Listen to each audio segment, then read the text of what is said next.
Hi students, good morning all of you. जो हमारा chapter चल रहा था, चैप्टर 4 है हमारे पास, केमिकल काइनेटिक्स। और जो केमिकल काइनेटिक्स है, इसमें हमने आपको जितने भी टॉपिक हैं आपके सिलेबस में 30% कम करने के बाद में जितने भी हैं वो हमने सभी आपको पढ़ा दिए हैं। अब बात करते हैं इसके न्यूमेरिकल की।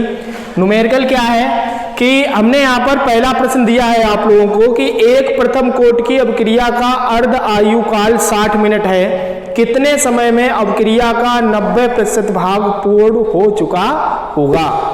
ये हमारे पास एक न्यूमेरिकल है। इसमें आपसे पूछ रहा है कि अभिक्रिया का जो 90% भाग है उसे पूर्ण होने में जितना समय लगा है उस समय को आपको ज्ञात करना है। इस प्रकार के जब भी हमारे पास प्रश्न होते हैं तो इसमें हमारे पास दो आंकड़े बन जाते हैं। जब हम आधा प्रश्न पढ़ते हैं तब हमारे पास प्रथम आंकड़ा होता है, और जब शेष जो आधा बच जाता है उसे जब हम पढ़ते हैं तब हमारे पास वहां पर द्वितीय आंकड़ा हो जाता है। अब अगर प्रथम आंकड़े की हम बात करते हैं तो यहां से लेकर आप आधा प्रश्न पढ़िएगा। कह रहा है कि एक प्रथम कोट की अभिक्रिया का अर्ध आयु काल 60 मिनट है। तो प्रथम आंकड़े में हमें अर्ध आयु काल दे रहा है, यहां पर लिखेंगे प्रथम आंकड़े से, ठीक है ना। और इसमें हमें दे क्या रहा है, टी हाफ। टी हाफ का मान दिया गया है 60 मिनट, ठीक है। अब जब हमें टी हाफ हमारे पास हो जाता है तब हम प्रथम कोट की अभिक्रिया के उस गणितीय व्यंजक से चलते हैं जिसमें अर्ध आयु काल आता है। और हमने आपको प्रथम कोट की अभिक्रिया के लिए अर्ध आयु काल का गणितीय व्यंजक दिया था। गणितीय व्यंजक हमारे पास है, यहाँ पर हम लिख देंगे प्रथम कोट की अभिक्रिया से। प्रथम कोट की अभिक्रिया से यानी कि हमारे पास अर्ध आयु काल का व्यंजक है K बराबर 2.303 इंटू 0.3010 अपान टी हाफ। सही है। ये हमारे पास प्रथम कोट की अभिक्रिया का अर्ध आयु काल के लिए गणितीय व्यंजक हो गया। यहां पर हम क्या करते हैं कि टी हाफ का मान रखेंगे। K बराबर हमारे पास हो जाएगा 2.303 इंटू 0.3010 अपान टी हाफ का मान है हमारे पास 60। इसे डाल देंगे समीकरण नंबर 1। जब हमारा प्रथम आंकड़े से एक समीकरण बन जाता है तब हम चलते हैं जो शेष आधा बचा हुआ है। इसमें शेष जो आधा बच गया है उसमें कह रहा है कि कितने समय में अभिक्रिया का 90% भाग पूर्ण हो चुका होगा, है ना। तो यहां पर हम क्या करते हैं कि द्वितीय आंकड़े से चलते हैं। नीचे लिखेंगे द्वितीय आंकड़े से। अब देखो द्वितीय आंकड़े में जब भी हमें यहां पर ये 90% जो भाग पूर्ण हो रहा है, इसका मीन्स है कि जब अभिक्रिया हो रही है तो अभिक्रिया का जो 90% है वो उत्पाद में चेंज हो रहा है आपका। तो हम इस अभिक्रिया में जो अभिकारक है, अभिकारक की प्रारंभिक सांद्रता को हम A मानते हैं। और जब भी हमें परसेंटेज में दिया जाता है तो हम A का मान यहां पर लिखेंगे A बराबर 100 मोल प्रति लीटर, परसेंटेज के हिसाब से। अगर परसेंटेज में हमें ये ना दिया जाए, वो आपसे कह दे कि 1/3/4 भाग है, 1/3 भाग है, तब वहां पर हम जो प्रारंभिक सांद्रता है उसे हम 100 ना मानकर हम 1 मान लेते हैं। अगर आप 100 भी मानेंगे तब भी कोई समस्या नहीं है, 1 मान लेते हैं तब भी कोई समस्या नहीं है। जब यहाँ पर परसेंटेज में 100 मानते हैं तो थोड़ा सरल हो जाता है। इसी प्रकार से अगर हम वहां पर 1/4 है, 3/4 है, वहां पर अगर हम 1 मानेंगे तब वहां पर भी थोड़ा सरल हो जाता है। तो हमने प्रारंभिक सांद्रता मान ली है यहां पर A का मान 100 मोल प्रति लीटर। अब इसका जो 90% है वो उत्पाद में चेंज हो रहा है, यानी कि X का मान आपका यहां पर हो जाएगा 90 मोल प्रति लीटर। अब यहां से हम क्या करते हैं कि A माइनस एक्स का मान ज्ञात करते हैं, यानी कि अभिकारक की जो सांद्रता है वो बची कितनी है। तो यहां पर हो जाएगा A माइनस एक्स बराबर 100 माइनस 90 बराबर 10 मोल प्रति लीटर।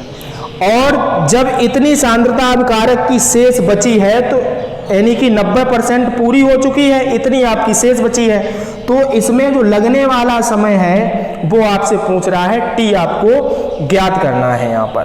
ठीक है, अब पुनः चलते हैं प्रथम कोटि की अभिक्रिया के लिए। इस बार प्रथम कोटि की अभिक्रिया के उस समीकरण को लिखेंगे जिसमें टी आ रहा हो, टी हाफ वाला नहीं लिखना है। तो दूसरा प्रथम कोटि की अभिक्रिया का हमने आपको यानी कि जो वेग का समाकलित समीकरण था वो हमने दिया था 2.303 upon T into log base 10 ए अपान ए माइनस एक्स। अब यहाँ पर देखो t आपको ज्ञात करना है, हमारे पास a का मान है और a माइनस एक्स का मान है। तो k बराबर 2.303 upon T into log base 10, a का मान है 100 अपान a माइनस एक्स का मान है 10। यहाँ पर इसे काट दीजिएगा। k बराबर, अब यहाँ पर देखो log 10 हो गया, log 10 का मान क्या होता है 1, तो 2.303 अपान टी और इंटू 1 यानी कि वही चीज आ जाएगी, इसे डाल देंगे समीकरण नंबर 2।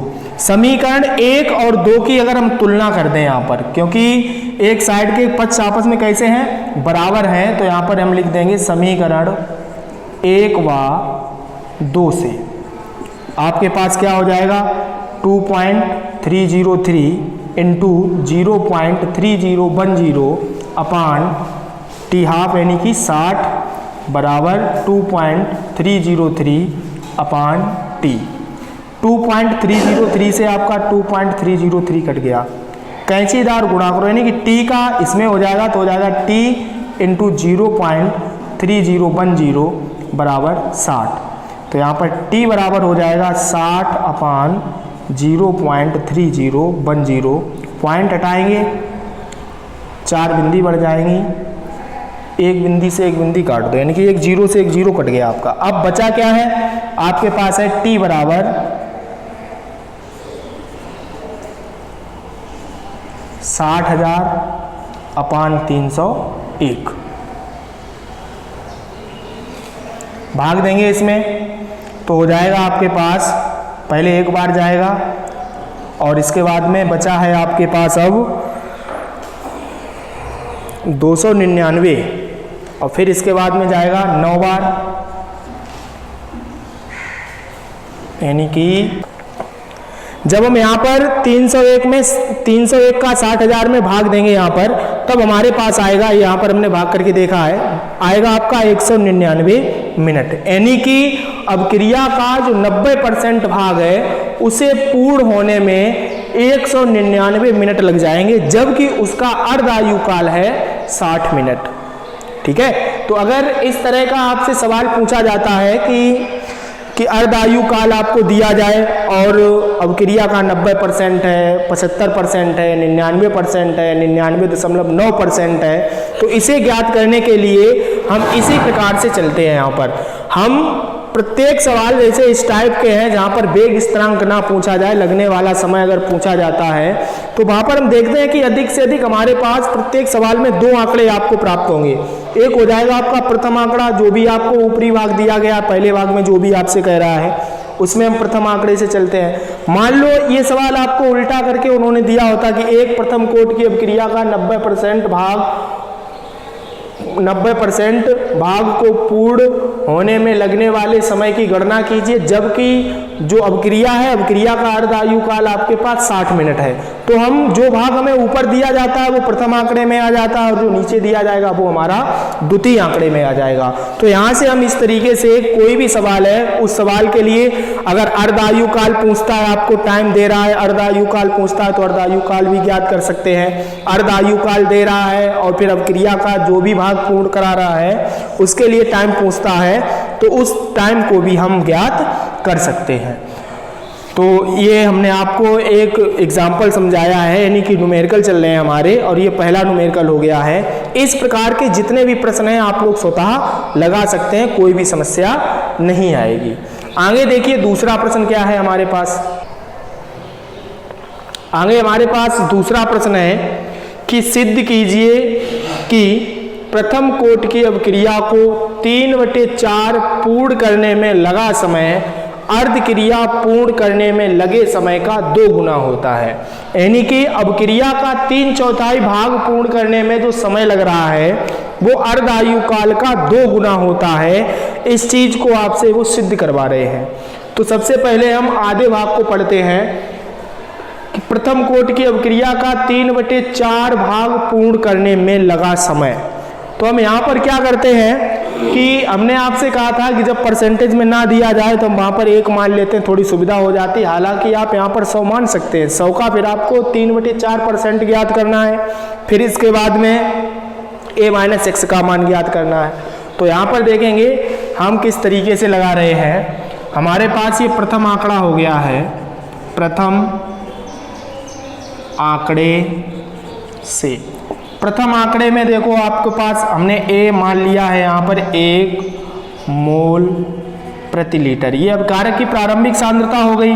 अब 3/4 भाग पूर्ण हो रहा है, x का मान हो गया 3/4 मोल प्रति लीटर। यहाँ से हम a-x का मान ज्ञात कर रहे हैं, तो 1 - 3/4। अब आप यहाँ पर एलसीएम लेंगे तो एलसीएम आपके पास क्या आ जाएगा, एलसीएम आएगा 4, तो हो जाएगा 4 - 3 = 1/4 मोल प्रति लीटर। अब मान लेते हैं कि यहाँ पर इतने भाग को पूर्ण करने में जो लगा समय है t बराबर, उसे हम मान लेते हैं t सफिक्स में लिख देंगे 3/4। यानी कि ये अभिक्रिया का 3/4 भाग पूर्ण करने में लगा हुआ समय है। हम चलते हैं यहाँ पर प्रथम कोटि की अभिक्रिया से। प्रथम कोटि की अभिक्रिया से, तो प्रथम कोटि की अभिक्रिया अभी हमने आपको बताई थी k बराबर 2.303/t into log base 10 a/a-x। मान रखेंगे k बराबर 2.303/t के स्थान पर हम लिख लेंगे यहाँ पर t 3/4। ये सफिक्स में है, इसका आप इस्तेमाल नहीं करेंगे। इंटू log बेस 10, a का मान है आपके पास 1/a-x का मान है 1/4। ठीक है ना। तो अब यहाँ से जो 4 है वो आपका ऊपर पहुँच जाएगा। हमारे पास हो जाएगा यहाँ पर k बराबर 2.303/t 3/4 into log base 10 4। log 4 को हम लिख सकते हैं, यहाँ पर 4 जो है उसे हम लिख सकते हैं 2 की घात 2। तो यहाँ पर हो जाएगा k बराबर 2.303/t इंटू log बेस 10 2 की पावर 2। अब यहाँ पर आपके पास फार्मूला हो गया log m की घात n, फार्मूला होता है n log m, यानी कि जो घात होती है वो हमारी आगे आ जाती है। तो यहाँ पर हो जाएगा k बराबर 2.303/t इंटू 2 और इंटू log बेस 10 2। log 2 का मान मालूम है सभी को, k बराबर 2.303/t इंटू 2 इंटू log 2 का मान होता है 0.3010। इसे डाल देंगे समीकरण नंबर 1। द्वितीय आंकड़े में पहुंचेंगे।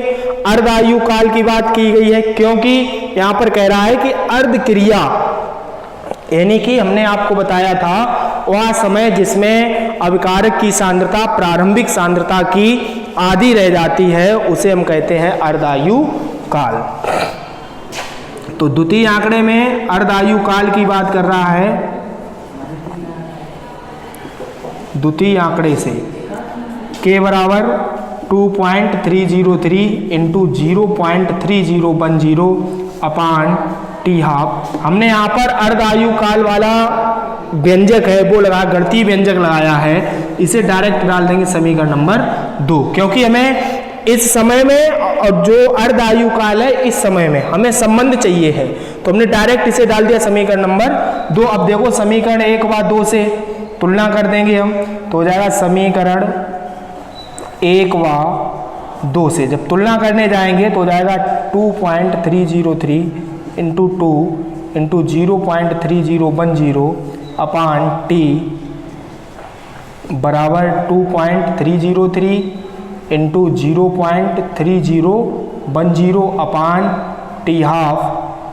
2.303 से 2.303 काटेंगे, 0.3010 से 0.3010 काट देंगे।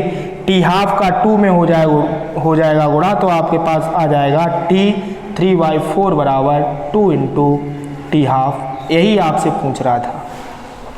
ये आपको सिद्ध करना था कि यहाँ पर जो 3/4 भाग है वो हम जब पूर्ण कर रहे हैं तो इस 3/4 भाग को पूर्ण करने में जो लगा समय है, यानी कि टी सफिक्स में लिख लिया है जानकारी के लिए 3/4, यानी कि 3/4 भाग पूर्ण करने वाला ये समय है, वो अवक्रिया का अर्ध भाग यानी कि अर्ध अवक्रिया को पूर्ण करने में लगे समय का 2 गुना होता है।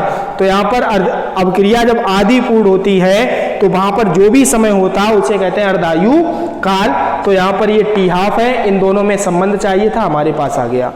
तरीका वही है बिल्कुल, प्रथम आंकड़े से हम चले हैं, फिर द्वितीय आंकड़े से चले हैं, ठीक, थोड़ा हल किया है यहाँ पर, और हल करने के बाद में हमारे पास संबंध आ गया है।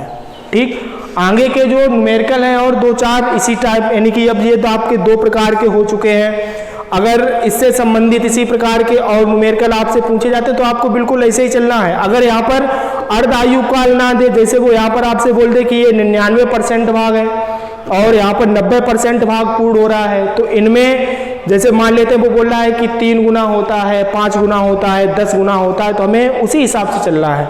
यहाँ पर फिर हम सिर्फ अंतर इतना हो जाएगा कि अर्ध आयु काल वाला समीकरण नहीं लगाएंगे, फिर हम प्रथम कोट वाले ही लगाएंगे। ठीक है, तो आगे के वीडियो आगे के जो प्रश्न है वो आपको अगले के वीडियो में मिलेंगे। तब तक के लिए धन्यवाद।